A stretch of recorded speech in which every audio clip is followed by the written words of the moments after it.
अगर कोई भी टिकट होल्डर फौरीदार भाई यहाँ पे ना पहुंचा, खुदा की कसम उसे भी नहीं छोड़ेंगे। डॉक्टर साहिबा सारे जो है वो कोर्ट कमांडर जा रहे हैं हाउस में, यहाँ पे कोई नहीं खड़ा होने जाता, सब जाते हैं कि वहाँ पे जाएगा यार, तो इकट्ठे हो गए। बिस्मिल्लाहिर्रहमानिर्रहीम।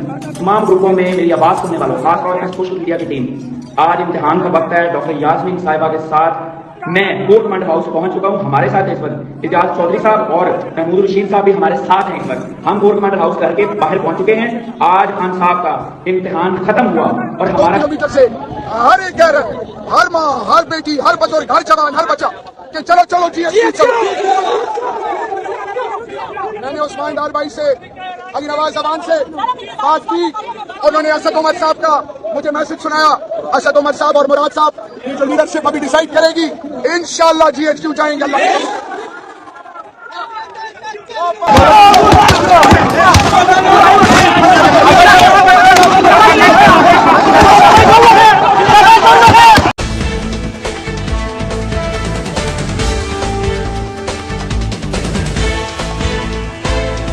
बिस्मिल्लाहिर्रहमानिर्रहीम। अस्सलाम वालेकुम viewers, Mohammad Bilal Tahir Z studio के साथ आपको खुशामदीद। हमारा प्रोग्राम सियासी डेरा जिसके तसल्सल को जारी रखते हुए आज एक वक्त हमारे दरमियान हाजिर हुए हैं। और जैसा कि आप ख़वातीन और हज़रात के इल्म में है कि सियासी पोलराइजेशन और ये सियासी आलूदगी जो थी ये पाकिस्तान को एक अरसे से अपनी लपेट में लिए हुए थी। ऐसे हालात के अंदर एक दिन इमरान खान साहब के पाकिस्तान तहरीक इंसाफ के चेयरमैन हैं, उनकी गिरफ्तारी अमल में आती है। और उस गिरफ्तारी के अमल में आने के बाद सियासी मंतरनामा, वो जो एक होता है 2 का पाड़ा, एक होता है 9 का पाड़ा और एक होता है 20 का पाड़ा, तो 20 के पाड़े की तरतीब से भी ज्यादा तेजी के साथ तब्दील होता नजर आता है। और फिर खुदा न खास्ता पाकिस्तान के अंदर वो हालात देखने को मिलते हैं कि जो शायद 75 साल पाकिस्तानी तारीख के अंदर न देखे गए थे और न सोचे गए थे। तो आज उन्हीं हालात की एलिगेशन के हवाले से, उन्हीं हालात को जो है डिस्क्राइब करने के हवाले से हम अपने इस प्रोग्राम सियासी डेरा पे बात करेंगे। अपने मेहमान से मिलवाने से पहले अगर अभी तक आपने मेरा चैनल सब्सक्राइब नहीं किया तो प्लीज मेरे चैनल को सब्सक्राइब करें और साथ ही बेल आइकन को जरूर प्रेस करें ताकि आपको मेरी वीडियोस मिलती रहें। तो आज मेरे स्टूडियो में मेरे साथ मौजूद है मेरी मेहमान शख्सियत जनाब मलक एजाज रसियाल साहब, जो कि पाकिस्तान मुस्लिम नून को कलागंज के अंदर प्रेजेंट करते हैं। मैं मलक साहब को खुशामदीद कहता हूं। मलक साहब, चेयरमैन तहरीक इंसाफ मोहतरम जनाब इमरान खान साहब गिरफ्तार हुए और उसके बाद हालात यकसर बहुत तेजी के साथ तब्दील हुए। फिर उसके बाद हमने देखा कि उन्हें बेल मिली और जब बेल मिली तो उन्हें कहा गया कि आप एक लफ्ज़ी मुसम्मत कर दें और हम आप क्लियरेंस का जो है वो सर्टिफिकेट दे देते हैं। लेकिन बजाय इसके कि उन्होंने ये भी कहा कि मेरा जेल में जाने के बाद, मेरा अरेस्ट होने के बाद इन हालात से मेरा ताल्लुक कोई नहीं और मुसम्मत भी उन्होंने नहीं की। तो इस तनाजुर में आप क्या समझते हैं कि इन हालिया वाक़यात के अंदर इमरान खान साहब की इन्वॉल्वमेंट डायरेक्टली है? किस हद तक आप उन्हें इन्वॉल्व समझते हैं इन हालात? बिलाल साहब बहुत शुक्रिया कि आपने मौका दिया मुझे बोलने का। जहाँ तक इस वाक़े का ताल्लुक है उसके लिए थोड़ा सा इसके पस मंज़र में जाना पड़ेगा।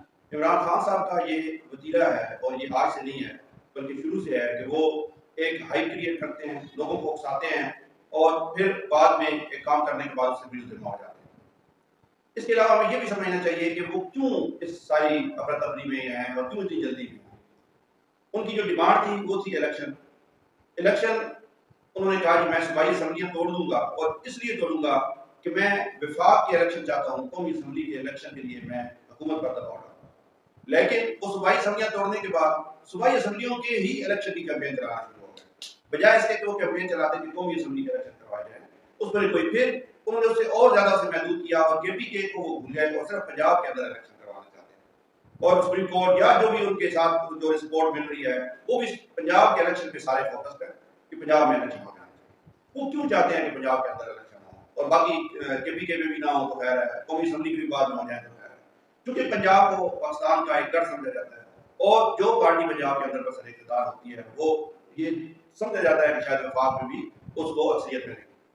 तो इस वक्त चूंकि वो एक फर्जी तौर पर या फर्जी किस्म की मसनूई किस्म की एक पॉपुलैरिटी के वो फहमी में है कि मुझे पंजाब के अंदर बहुत ज्यादा पॉपुलर है। और दूसरा जो उसका एंगल है उसके लिए मैं थोड़ा सा मजीद पीछे अगर हम जाए तो ये पाकिस्तान के अंदर इतनी अफरा तफरी क्यों हो रही है और उसकी बुनियादी वजह जो है वो है कि पाकिस्तान, चीन, रूस, सऊदी अरेबिया, ईरान, तुर्की और ये जितने ममालिक हैं ये एक नए ब्लॉक की शक्ल अख्तियार करें, बल्कि अफगानिस्तान भी उसमें शामिल हो सकता है कि भारत भी किसी वक्त उसमें शामिल हो। तो ये अमेरिका इस खित्ते के अंदर अपनी आखिरी जंग लड़ रहा है और ये मुबैना तौर पर हमें ये अंदाजा होता है कि पाकिस्तान के अंदर उसके एजेंट्स होते हैं जो वक्तन फक्तन हमें पता चलता रहता है कि कैसे वो एक्टिवेट करता है, कभी एक को कभी दूसरे को। लेकिन इस वक्त उसने अपने तमाम के तमाम एजेंट जहाँ कहीं भी अगर हैं उसने उनको एक्टिवेट कर दिया हुआ है। इसी वजह से आप देखते हैं कि पाकिस्तान में पहली दफा ये हुआ कि आर्मी की तंसीबात पर हमला किया। और कौन सी पार्टी हमला कर रही है, ये कोई टीटीपी नहीं है, ये एक ऐसी पार्टी है जो आज से 1 साल पहले तक इसी एस्टेब्लिशमेंट की मदद से इस मुल्क पर हुक्मरानी कर रही थी और बजाय पर इसका इजहार भी करते थे इमरान साहब कि हमें जी एस्टेब्लिशमेंट की हमायत हासिल है, हम पेज पर हैं, और जो जिस तरह 2018 में वो आए वो सारी चीजें। तो जब तक ऐसा क्या हुआ कि ये उनके मुखालिफ हो गए, अगर वो भी कहते तो ये तो हमले करना ये कहां लिखा। तो ये लोग कहते हैं ना पीटीआई के लोग नहीं है, ये पाकिस्तानी लोग ही है ना, ये कभी किसी और पार्टी में होते थे। हो सकता है कि लाहौर के अंदर हुआ उसमें बहुत सारे लोग वो हों जो पहले मुस्लिम लीग नून में रह चुके हो और मुस्लिम लीग नून के जिस तरह वो कहा जाता है ये पटवारी हैं, बजानी खाते हैं और वो नहीं निकल दे पाए, तो ये वही लोग अब क्यों निकल ना पाए।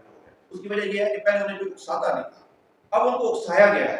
उनको बार बार इस चीज पे इमरान खान ने हर चीज पे उकसाया है और ये बताया है कि अगर मुझे गिरफ्तार किया जाए तो आपने किस तरह तोड़ करनी है, पूरा एक माहौल उसने बनाया हुआ था और वो इसका वाहिद गुजरेगा। बुनियादी तौर पर ये सारा का सारा इमरान खान का किया गया है और इस चीज से सजा मिलनी चाहिए। मलिक साहब, 2 इदारे हैं बड़े सुप्रीम है पाकिस्तान के अंदर, एक एस्टैब्लिशमेंट है और दूसरा इदारा है अदलिया। दोनों जो है वो एक रीढ़ की हड्डी की हैसियत रखते हैं, लेकिन हालिया सूरत हाल में हमने एक बड़ा एम्बैरेसिंग पॉइंट देखा सियासत के अंदर और मुल्क के अंदर खुसूसी तौर पे कि एक इदारे की वाज़ेह तौर पे तस्दीक की गई और उसकी अफवाद को नुकसान पहुंचाया गया और शायद बल्कि नहीं यकीनन पाकिस्तान की तारीख में पहली दफा ऐसा हुआ कि हमारे अपने पाकिस्तानी ही पाकिस्तान की जो अहम तंसीबात थी उनके ऊपर चढ़ दौड़े और उन्होंने वहां पे तूफान बदतमीजी जो है बर्पा किया। यकीनन हर दिल से दुखी है, हर मोहब्बत वतन से दुखी है। और दूसरा इदारा था अदलिया जिसका काम इंसाफ प्रोवाइड करना था और कुछ अरसे से सोमोटो का एक तूफान और एक सैलाब हम देख रहे हैं, वो भी उसका भी बकौल पाकिस्तान मुस्लिम नून और पीडीएम की तमाम जमातें के झुकाव एक तरफ ही है।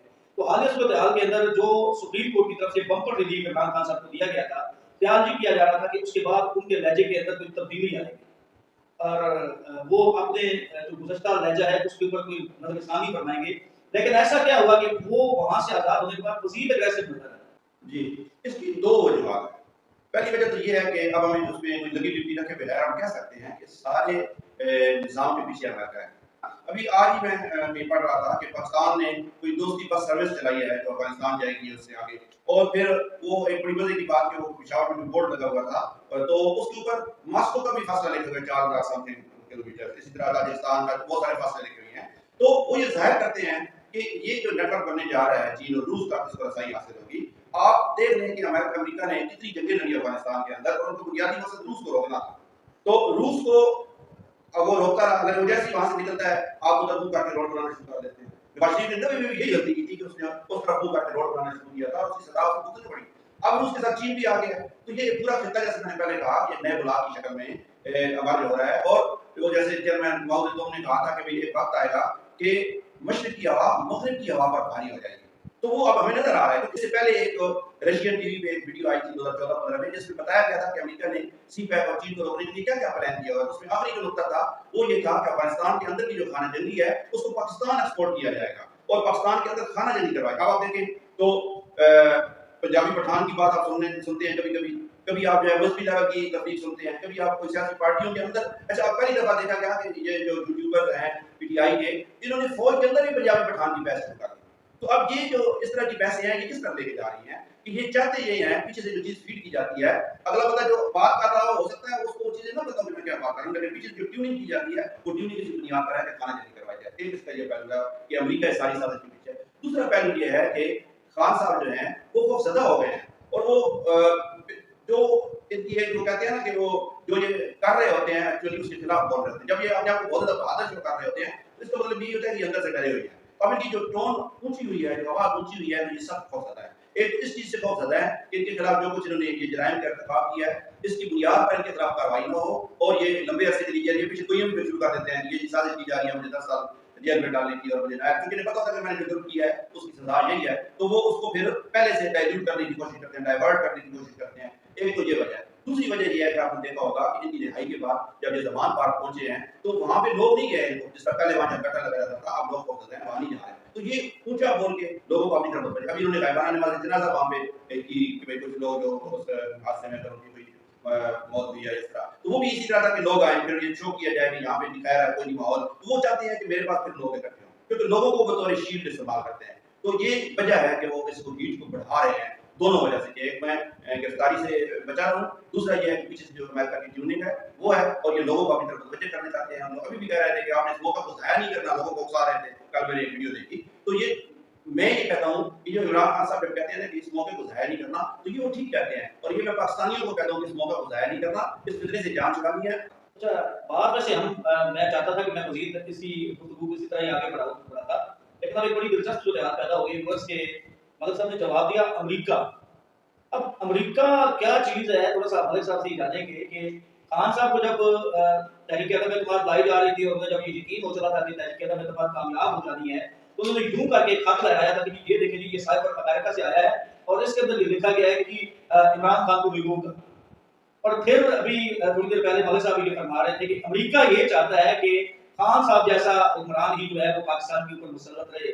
तो ये गरीबी जो है ये है क्या? फिर उसके बाद फवाद चौधरी और दीगर जो तहरीक इंसाफ के लोग थे उनके घरों में आमन, फिर अमेरिका जो अमेरिकन अहदेदार जो हैं उनसे बेमिलाप। तो ये अमेरिका जो है ये चीज़ क्या है? थोड़ा सा इस पे आप आखिरी जो आज के सेगमेंट का मतलब आखिरी जवाब है वो थोड़ा सा इस पे आप रोशनी डालते हैं कि हम हमारे हालात ठीक होते हैं तब भी हम अमेरिका, और हमारे हालात जब इस टाइप पहुंच जाते हैं तब भी हम अमेरिका को ले आते हैं। तो कितना असर अमेरिका का है हमारी रोजमर्रा जिंदगी के अंदर?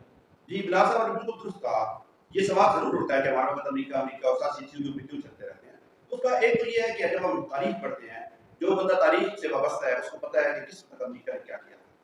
अच्छा, फिर अमेरिकी थोड़े से नहीं बल्कि इस खित्ते के या दुनिया के सबसे बड़े बदमाश करदाने जाते हैं, और खासतौर पर रशिया के ख्वाब के बाद, तो वो 25-30 साल बाद बता देते हैं कि हमने उस वक्त क्या किया।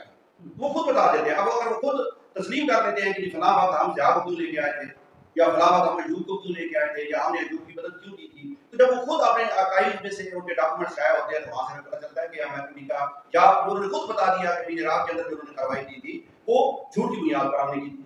हमने खुद क्रिएट वहाँ पे वो mass destruction, weapons of mass destruction का शोषा हमने जानबूझकर छोड़ा था कि हम वहाँ पे उसको इराक को तबाह करना चाहते थे। तो एक तो वहाँ से हमें पता चलता है कि हमारे जो अंदाज़ा इल्ज़ाम जो बयान करते हैं साथ चीज़ उनमें कोई ना कोई जान।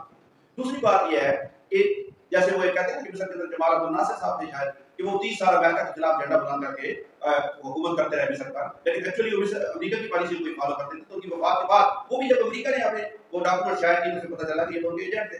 तो अब मसलन और फिर इमरान खान हमेशा आप इसका ट्रैक रिकॉर्ड देखें कि जब ये कहता है कि मैं लाखों नौकरियां दूंगा तो लोगों को बेरोजगार करता है।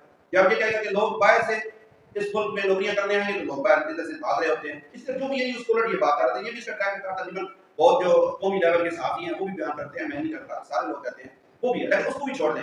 आप फर्ज करें कि एक दावा इमरान खान साहब का है, इमरान खान साहब कहते हैं कि अमेरिका ने उन्हें निकाला और अमेरिका उनके खिलाफ है। फर्ज करें मैं कहता हूं कि उनके मुखातिब कहते हैं कि नहीं अमेरिका जो है वो तो इमरान के साथ मिला हुआ है, तो ये अब चेक कहां से होगा? चेक वहां से होगा कि इस खित्ते के अंदर जो अमेरिका के मफादात हैं उनके लिए कौन काम कर रहा है और उनके मफादात के खिलाफ कौन काम कर रहा है, और मफादात हैं जब अगर जो कुव्वतें, जो सियासी ताकतें चीन और रूस और हिज़्बुल्लाह की तरफ माइल हैं और जो इस खित्ते के अंदर सीपैक को फआल की हुई है, ये करना चाहती हैं, वो यकीनन अमेरिका को छीन लेंगे। और जो ताकतें अमेरिका के ये काम करते हुए वो चीन को रोकने की कोशिश करते हैं, सीपैक को रोकने की कोशिश करते हैं, दर अमेरिका से खुश होगा। और ये देख लेना आप 2018 में जब खान साहब आए तो उस वक्त सीपैक कि किस स्टेज पे था, फिर आपके सामने रुका किस तरीके से, और आप जो 2-3 महीने से शुरू हुआ है तो अब उसकी रफ्तार क्या है। तो ये सारी चीजें जाहिर करती हैं कि भाई एक्चुअली खान साहब जो है ये अमेरिका के प्लान के ऊपर चल रहे हैं। फिर आखिरी बात कि कुछ दिन पहले देखिए ना खान साहब तो सुबह और दिन में और शाम को दिन से आप लंबे प्लान की तो आप नहीं कर सकते कि ये कोई दे सके। इन्होंने एक मुआशी रोड मैप का ऐलान किया, 10 नुकात इन्होंने दिए ज़मान पार्क में बैठे कि मैं अब जब दोबारा आऊंगा तो मैं ये इक़दाम करूंगा मीशत को ठीक करने के लिए। और उसमें फिर उन्होंने कोई पुराना राग अलाफा के बैरूनी मुल्क लोग हैं वो पैसा भेजेंगे और उसको हम मीशत की बिजली के लिए इस्तेमाल करेंगे। ठीक है, वो भी एक है, लोग पैसे भेजते हैं, लेकिन क्या सीपैक का इस मुल्क की तरक्की के अंदर मीशत के अंदर कोई किरदार है ही नहीं। हम पैसे नहीं पढ़ते कि चले उसको कौन चला रहा है, इमरान उसके खिलाफ है या उसके हक में है, लेकिन ये तो तय है ना कि सीपैक का किरदार हमारी मीशत के अंदर है। तो उनके वो 10 नुकात के अंदर सीपैक का जिक्र क्यों नहीं रहा? वो ये कह सकते थे कि सीपैक में पहले भी मैंने बहुत अच्छा काम किया और नवाज शरीफ ने गलत किया, जिस तरह वो दावे करते हैं, और मैं अंदर भी आऊंगा तो मैं सीपैक को उसकी बुलंदियों तक लेके जाऊंगा। लेकिन उन्होंने उनके मुआशी मॉडल में सीपैक का लफ्ज़ नहीं है, तो वो मॉडल उन्होंने क्यों पेश किया? उस वक्त की क्या क्या जरूरत थी, मॉडल का कनेक्शन होगी क्या होगा। वो मॉडल उन्होंने अमेरिका को ये बताने के लिए पेश किया कि मेरे जो रोड मैप है, मेरा जो मुआशी, उसके अंदर सी बैन नहीं है, लिहाजा आप मुझसे मुतमईन रहें और मेरी जो सपोर्ट है वो जारी रखें, मैं आपके मफादात का तहफ़्फ़ुज़ करूँ। शुक्रिया जी मलिक साहब, बड़ी सैर हासिल गुफ्तगू हुई है आपके साथ। और मैं इस वीडियो के प्लेटफॉर्म से अपने व्यूअर्स को ये पैगाम देना चाहूँगा कि ख़ुसूसन मेरी नौजवान जो इस वक्त काफ़ी ज़्यादा जज्बाती हुए हैं, ये नहीं कि इमरान खान साहब की खातिर, किसी लीडर की खातिर भी आपके जज्बात काबिल कदर हैं। हम ये नहीं कहते कि वो जो है वो कदर की निगाह से नहीं देखे जाएंगे, बेशक काबिल कदर हैं, लेकिन खुदा के लिए जब भी आप आवाज़ उठाएं, जब भी आप डंडा उठाएं, जब भी आप कोई वेपन उठाएं, जब भी आप कोई जो है वो चीज़ उठाएं, तो सबसे पहले ये देख लें कि हमारे इस अमल से कहीं कोई हमारा हमसाया दुश्मन खुश तो नहीं हो रहा, कहीं किसी और के जज्बात की तर्जमानी तो हमारे जज्बात नहीं करने पे आ गए।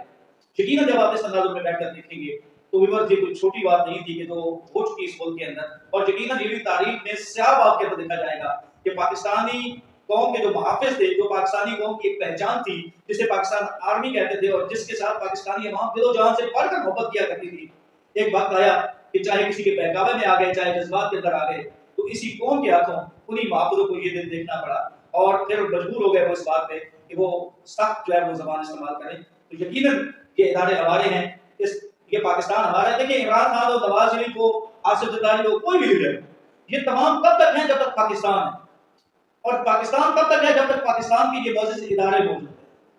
तो खुदा के लिए कोई भी जज्बाती कदम उठाने से पहले पाकिस्तान को जरूर देखें। अपना ख्याल रखें। मिलेंगे एक नई गॉसिप के साथ, एक नई वीडियो के साथ। तब तक दीजिए इजाजत।